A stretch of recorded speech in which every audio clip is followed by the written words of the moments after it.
2026 को टारगेट करने वाले अब वो चीयर करो। अरे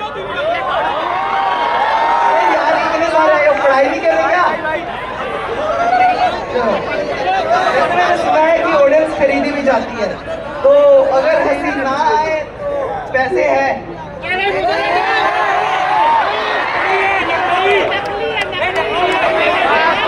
वैसे डरने की बात नहीं है, चिल्ड्रन बैंक ऑफ इंडिया के इससे आप बच्चे खरीद सकते हैं। ओह शिट, ये तो दूसरी कोचिंग की स्क्रिप्ट आ गई। वैसे जिंदगी हमारी भी थोड़ी पढ़ाई वाली कॉमेडी है और थोड़ी काम वाली ट्रेजेडी। मतलब सिचुएशन ऐसी है कि जब जे की किताबें खोलो तो इश्क याद आता है और इश्क की याद खोलो तो फिजिक्स के न्यूमेरिकल। Thank you sir. वैसे जब मैं कोड आया तो मेरे पापा ने मुझे एक बात बोली, बेटा 11वीं 12वीं में दिल लगाना लाइफ बन जाएगी। मैंने भी पापा की बात सीरियसली ली और 11वीं में 11 बार गर्लफ्रेंड बन ली। वैसे जब मैंने फिजिक्स की किताब बोली तो ऐसा लगा तू करंट है, मैं रेजिस्टेंस, तेरे बिना मेरी वैल्यू इनफाइनाइट है। मैंने पूरा धोखा दिया, इंटीग्रेशन समझने बैठा तो पूरी लाइफ की डिसइंटीग्रेशन हो गई। वैसे अब बात करते हैं उस चैप्टर के बारे में जो ना किसी किताबों में है, प्यार की। वैसे प्यार के नाम सुन के तुम्हारे चेहरे में जो स्माइल आ रही है समझ ही आ रहा है कि कितना वेट करते हो तुम एक दूसरे का।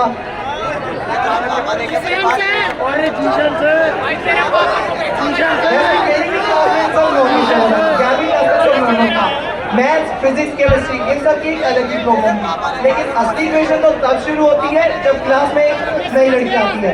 भाई वो ऐसे आई थी, बाल खोल के बिंदी लगा के, माना ऐसा लग रहा टीवी से साक्षात ऐश्वर्या राय आ गई। सल्लू भाई के बहन थे, हमने भी गाड़ी दूसरी डायरेक्शन में भगाई और एकदम से ब्रेक लगाई। फिर एकदम से पुलिस वाला आके बोल रहे हैं, भाई तूने फुटपाथ पे गाड़ी क्यों चला रहा है और तूने 2 बंदे कैसे मार दिए? अगर नहीं हंसी आ रही हो तो यार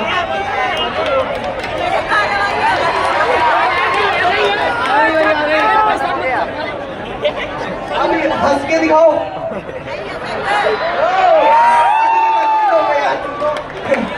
झूठी लाभ।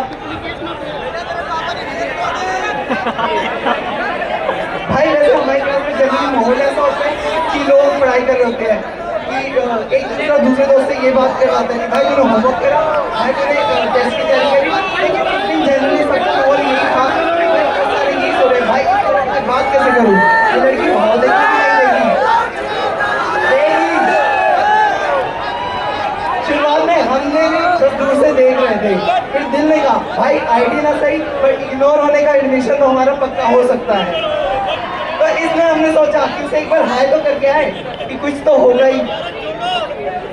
फिर हमारी भी बातें शुरू हुई, व्हाट्सएप चैट है, रैंडम क्लास वाली बातें। कई बार तो ऐसा होता था अगर उसकी ग्रुप और मेरा ग्रुप एक साथ एंटर कर जाए ना, वो टेंशन ऐसे आती जैसे कभी बोर्ड एग्जाम में तुमसे टीचर बोले भाई तुझे डेरिवेशन याद है, अरे यार ये आता है डेरिवेशन भूल गया।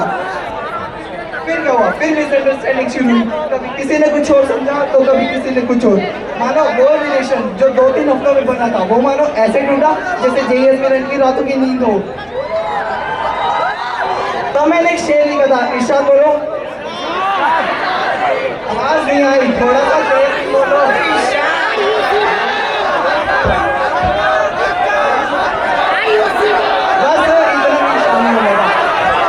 कुछ हफ्तों की बातें थी पर याद में भरती हो गई।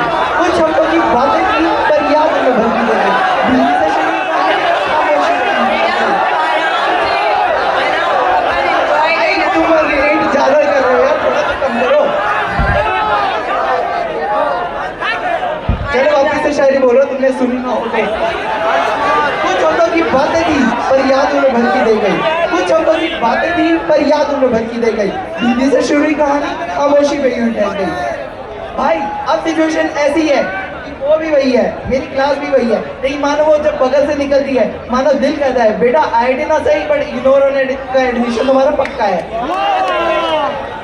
भाई ऐसे ही टेंशन की बात तो थी, बट असली टेंशन की बात तो तब शुरू होती है जब टेस्ट आती है। वैसे ही जब टेस्ट आती है तुम्हें भी टेंशन की बात लगती है कि टेस्ट की नहीं, हम नहीं है। वैसे अगर जब टेस्ट आते हैं तो वैसे तो लोग क्या करते हैं, पढ़ाई स्टार्ट करते हैं, पर मेरा उल्टा है। मैं पहले अपने दोस्त को कॉल करता हूँ, मैं उसे कॉल मिलाता हूँ, 92 ट्रेन ट्रेन अभी भी बैल जा रही है, ट्रेन ट्रेन अरे अभी भी बैल जा रही है, ट्रेन ट्रेन अरे अभी भी बैल जा रही है। मैंने उसे फोन उठाया, मुझे लग रहा था कि पढ़ रहा है। फिर मैंने एक और बात कहा,